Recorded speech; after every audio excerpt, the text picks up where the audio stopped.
Winnie. Winnie.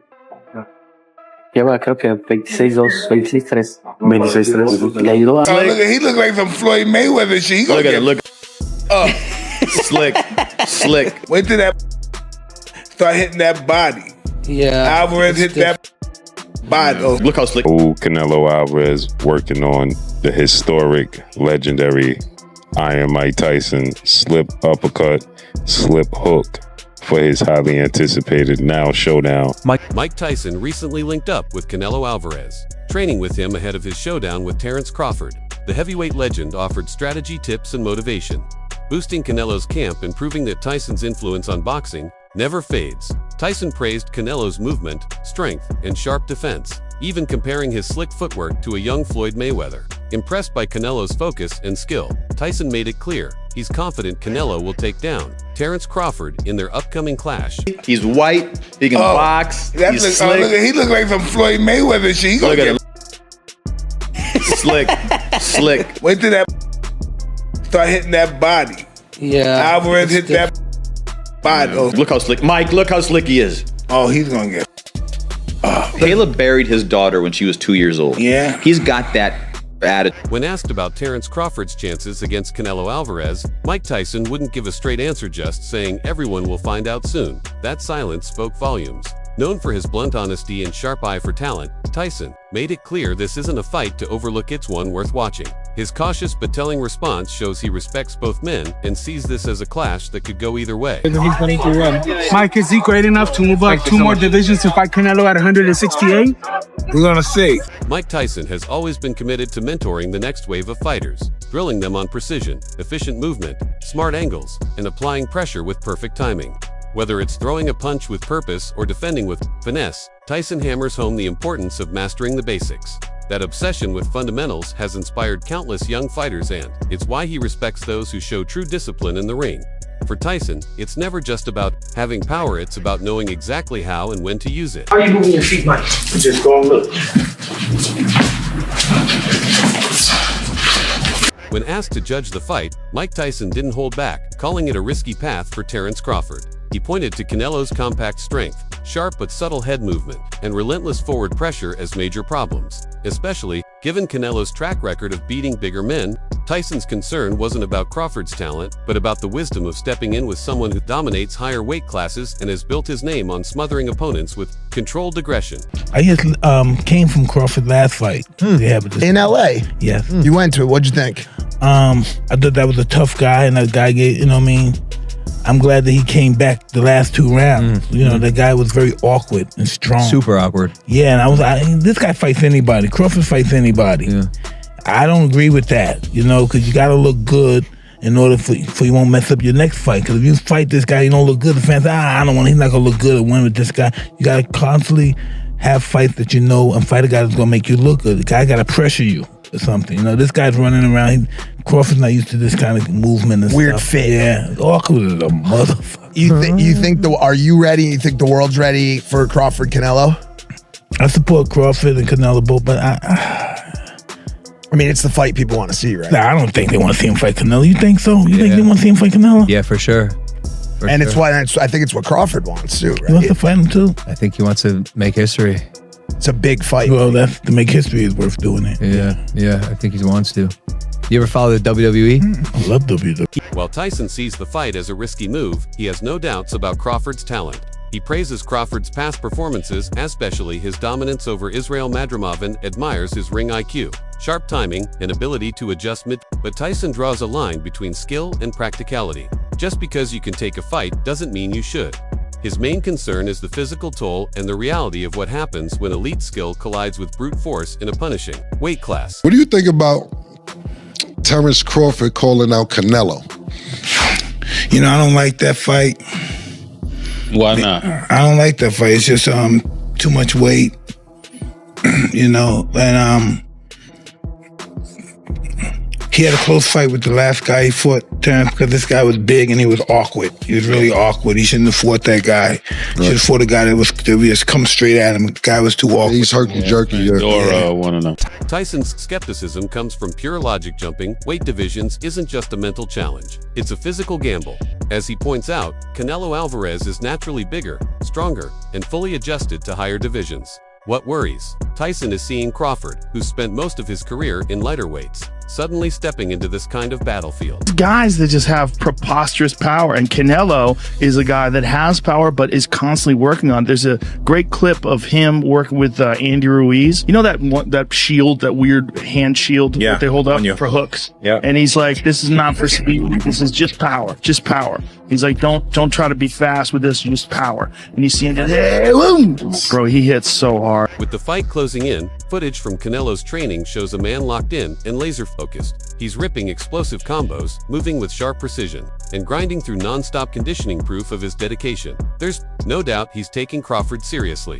The intensity and structure of his camp make it clear he's not just confident in himself, but fully aware of the danger Crawford brings. Every punch, every step in training looks deliberate and calculated. Move in his strategic war plan. I think me and Canelo will make for a great fight. It's the best fight in boxing right now. And you got two first ballot Hall of Famers going head to head with each other. And everybody want to see how Terence is going to do going up 2 more weight classes. A lot of people making a big deal about the weight. You just walked in here. You don't look like a 54 right now. I just think a lot of people is adopting other people's thoughts. I've seen Canelo in person. Yeah. Even for him, 168 is a big weight class. Facts. And he's always the smallest person in his division. When you got Usyk fighting Tyson Fury, you know, Tyson Fury was the massive fighter over Usyk. I'm not even so sure Canelo will be the bigger guy. He'd probably be thicker, but I'm taller. Yeah. You know, he have his strong points in the fight. I have mine. Tyson has always admired fighters who blend raw power with technical mastery, and Canelo nails that balance perfectly. He's especially impressed with Canelo's ring movement, using feints, slipping shots, and firing pinpoint counters. To Tyson, Canelo is the rare mix of old-school grit and modern boxing smarts. The biggest fight in boxing. Well, Canelo's the face of boxing. He's the best fighter for Terence Crawford out there. He's the biggest fight for Terence Crawford out there. So that's why Terence Crawford want to take the opportunity to share a ring with another great. How do you beat him? UFC. Come 12. Everyone's talking about the weight differences. What's your kind of response to that, Terence? That's why we fight the fight. So September 12th, we all going to see if the weight going to make a difference or not. Do you want to fight him twice and then retire? Is that kind of the ideal thing for you? One fight at a time. One fight at a time. Crawford doesn't see the risk as a reason to back off. In fact, it's exactly why he wants to fight. He views it as a potential legacy-defining moment. The kind of high-stakes battle that turns great fighters into legends. He's not just showing up for this. Juan Crawford wants to etch his name into boxing history. I'm a fan of that fight. They're too many weight classes apart. And although the skills, Crawford is one of the best fighters that I've seen. Now, Canelo is, you know, fighting at 168. Crawford just moved up to 154, and he had some trouble with that in that fight. Now, where do you plan on going? 164, 65, 66? Yeah. Canelo ain't gonna come down to 160. Yeah, Canelo ain't gonna come down, you know, maybe 166 max if he accepts. Yeah. I think Canelo wins that fight based on just the size. Fan of that fight. I think Crawford has accomplished everything he had to accomplish from 140, 147, now 154. That's even greater for him. He wants to do something, collect belts at 154, he can attempt that. But there's no money in that compared to the Canelo fight. And Canelo is trying to fight other guys, and you know, at that point it's more of a big fight, you know, for the money that's gonna generate. But as a fight fan, I'm not really a fan of that matchmaking. I'd rather see Canelo move up and fight somebody like Bitterbeef or Bivol again. Yeah. If he wanted to challenge himself, move up to 175 again, and challenge himself against those guys. Against those guys. Crawford openly admits the payday is huge, but says money isn't what drives him. What pushes him is the chance to face the very best and rewrite what's possible in boxing. Taking on a decorated champion like Canelo on such a massive stage is a once-in-a-lifetime shot to change his story forever. Fight. How do you see that going out? Can't wait for that one, man. That's gonna be a fight that it's hard to pick the winner. I lean towards Bivol by decision.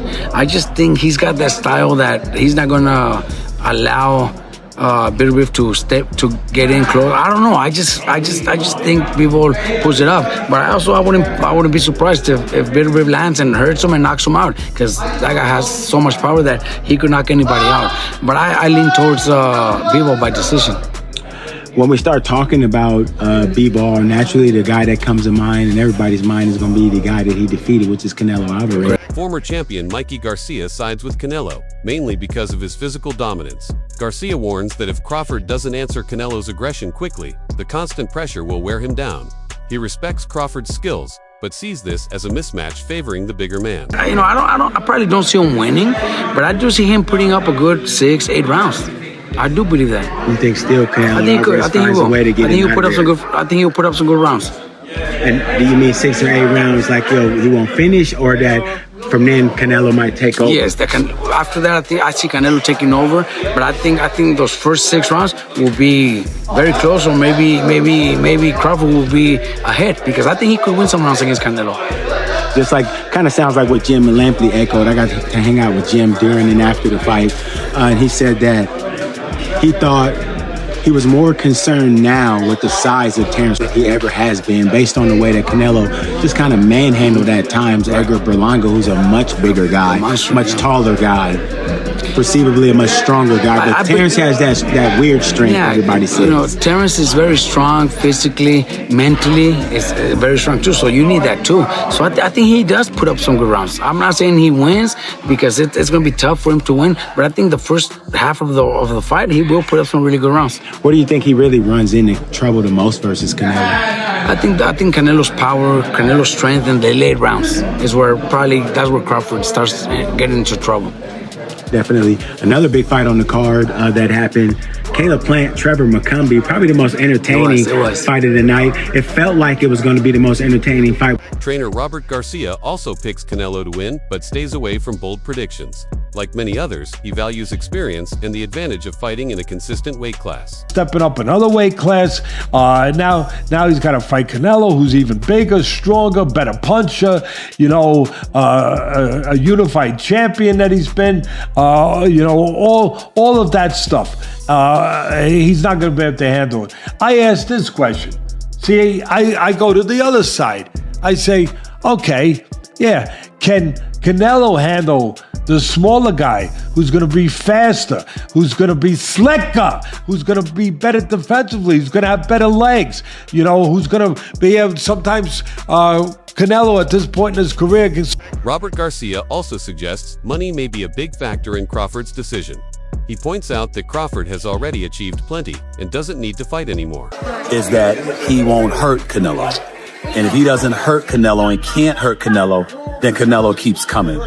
Similar to how he stalked Charlo, how he stalked, once he had Plant hurt, he chased after him. Canelo is a very powerful individual who can get exposed by a boxer, because every shot he throws, he's trying to make it a power shot. To me, can Crawford hurt him? I would pick Crawford to win if he can box and stay away. I don't believe he can hurt Canelo. And if Canelo catches him, it could be trouble. But I would still say it would be a very interesting fight. I just believe that Crawford hasn't been in the ring with anybody this powerful. And I'm wondering whether he could stay away. Again, Crawford is the superior boxer. But if he can't hurt Canelo, you can't keep him off of him. Veteran pundit Teddy Atlas praises Canelo's physical gifts, especially his strength and presence in the ring as a unified champion with a stacked record. He says Canelo brings a level of danger most fighters simply can't handle. In your view, Terence Crawford beats Canelo. He cooks Canelo. Woo! Really? He beats him, yes. Look, if you go back and you watch the fight with Lara, and you can see the same tendencies that Canelo has now, but he's a lot older now. But I just think that Terence has more skills than a Lara, and I think he can do more. And you're saying that, oh, Canelo is a super strong guy. Man, technique, you already know. If you ever wrestled before, the person that got better technique usually win. It don't matter how much the weight they have or what they're carrying around. It's the technique. Crawford knows how to take care of himself on the inside. He knows how to smother. He knows how to tie up. He knows how to rough guys up. He knows how to turn guys. He understands weight distribution, man. You know, not only that, the only beating Crawford is he got to knock him out. And when was the last time we seen Canelo knock anybody out? Think about that. If Golovkin, who hits a lot harder than Crawford, could not drop or hurt Canelo, I just don't think Crawford has enough to cause a respect to him to make him go back on his back foot, again, just because of the size. Stephen A. Smith acknowledges Crawford's sharp boxing IQ and big fight composure, but questions whether he has the power to make Canelo respect him. Smith warns that if Crawford can't stop Canelo's momentum, the physicality might overwhelm him. Former champ Tim Bradley takes the opposite view, arguing that while Canelo's size matters, Crawford's brains, adaptability, and mid-fight adjustments could tip the scales. Bradley believes brains over brawn will win the day, and if anyone can prove it, it's Crawford. He'll be the greatest. You know what I'm saying? Floyd, it was Floyd, and then it's gonna be Terence Crawford. You know what I'm saying? Well, that's what's on the line with that fight, right? Canelo and Terence is whose era is it? Yeah. Right? Nah. I think Canelo had his time. Yeah, Canelo had his time. Yeah. Just go submit our time. Yeah, for sure. What makes Womack such a great trainer? He can adapt to any style, bro. Like, he can adapt to any style. First of all, DB3, we all got different styles. And he all been making this better in our own style. He got Troy Isaac. Troy Isaac is a different style. You know what I'm saying? Shoot, he got Avius Griffin. Avius Griffin is a different style. Of course, y'all know Jamel Herring and Terence Crawford. All different styles. And he make these fighters great. He can adapt to any style. You know what I'm saying? That's what makes him a great trainer. Cause he know boxing. That's why. Talk to him. He's a boxologist. He know boxing. Trainer of the year. Exactly. Trainer of the year. This year. And we gonna win again this year. I think what it is the last 2 years, I said, damn, to be great at my craft, I'm gonna have to face this. Sometimes they don't like, they don't, you know. But I'm gonna have to deal with it. As long as you don't disrespect me, cuz I'm not no dude that's just gonna be on F-ing type stuff. No, I know. I already know. Yeah, you were cool about it. You just let me know. Yeah, for sure. Yeah. Rising star Keyshawn Davis also praises Canelo's versatility, noting that his greatness comes from more than just power, it's his ability to adapt. Still, Davis hints this could be a turning point fight. Canelo has had his era, and now the torch might be ready to pass, even if many still back him for his size and experience. Davis reflects a growing curiosity: can skill, youth, and courage shake up the heavyweight hierarchy? That's all for today's show. Stay tuned.